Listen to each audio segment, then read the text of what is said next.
ಒಂದೇ ಒಂದು ಸಣ್ಣ ತಪ್ಪು ಇಡೀ ವರ್ಷದ ಶ್ರಮ ನೀರಿನಲ್ಲಿ ಹೋಯಿತು ಅನ್ನೋ ಹಾಗೆ ಬೆಂಗಳೂರಿನ ಆರ್ಸಿ ಕಾಲೇಜು ಪರೀಕ್ಷಾ ಕೇಂದ್ರದಲ್ಲಿ ನಡೆದ ನೀಟ್ ಮರುಪರೀಕ್ಷೆಯ ವೇಳೆ 3 ವಿದ್ಯಾರ್ಥಿಗಳು ಪರೀಕ್ಷೆ ಬರೆಯುವ ಅವಕಾಶ ಕಳೆದುಕೊಂಡ ಘಟನೆ ನಡೆದಿದೆ. ಒಬ್ಬ ವಿದ್ಯಾರ್ಥಿನಿ ಪರೀಕ್ಷಾ ಕೇಂದ್ರಕ್ಕೆ ಕೆಲ ನಿಮಿಷ ತಡವಾಗಿ ಬಂದಿದ್ರು.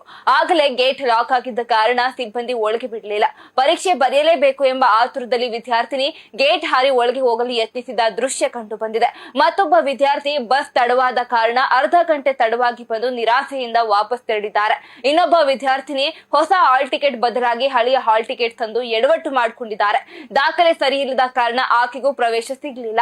ಇನ್ನು ವಿದ್ಯಾರ್ಥಿಗಳು ಹಾಗೂ ಪೋಷಕರು ಎಷ್ಟೇ ಮನವಿಯನ್ನ ಮಾಡಿಕೊಂಡ್ರು ಎನ್ಟಿಎ ನಿಯಮಗಳ ಮುಂದೆ ಯಾರ ಮಾತು ನಡೀಲಿಲ್ಲ. ಕೊನೆಗೆ ಪರೀಕ್ಷೆ ಮಿಸ್ ಮಾಡಿಕೊಂಡ ವಿದ್ಯಾರ್ಥಿಗಳು ಕಣ್ಣೀರಿನಲ್ಲೇ ಮನೆಗೆ ತೆರಳಿದ ದೃಶ್ಯ ಎಲ್ಲರ ಮನ ಕಲಿಸುವಂತಿತ್ತು. ಕಟ್ಟುನಿಟ್ಟಿನ ನಿಯಮಗಳು ಪರೀಕ್ಷೆಯ ಪಾರದರ್ಶಕತೆಗೆ ಅಗತ್ಯವಿದೆ. ಆದ್ರೆ ಕೆಲವೇ ನಿಮಿಷಗಳ ತಡ, ದಾಖಲೆಗಳಲ್ಲಿನ ಸಣ್ಣ ತಪ್ಪಿನಿಂದ 3 ವಿದ್ಯಾರ್ಥಿಗಳು ಇಡೀ ವರ್ಷದ ಶ್ರಮದ ಫಲವನ್ನ ಕಳೆದುಕೊಂಡಿರೋದು ಮಾತ್ರ ನಿಜಕ್ಕೂ ಬೇಸರದ ಸಂಗತಿಯಾಗಿದೆ. ಕೊನೆಗೆ ಕಣ್ಣೀರಿನಲ್ಲಿ ಪರೀಕ್ಷಾ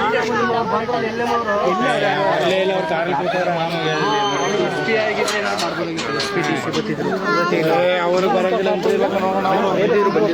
ಅಂದ್ರೂ ಕೂಡ ಒಳಗಡೆ ಎಂಟ್ರಿ ಕೊಡಲ್ಲ. 5 ನಿಮಿಷ ಇತ್ತು ಅಷ್ಟೇ, 5 ನಿಮಿಷ ಬಿಟ್ಟಿದ್ರು. ಇಷ್ಟೆಲ್ಲ ಸ್ಟ್ರಿಕ್ಟ್ ಆಗಿ ಮಾಡಿರೋದು.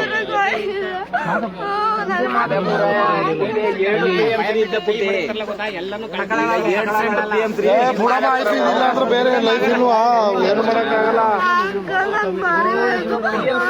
ಮನೆ ನಂಬರ್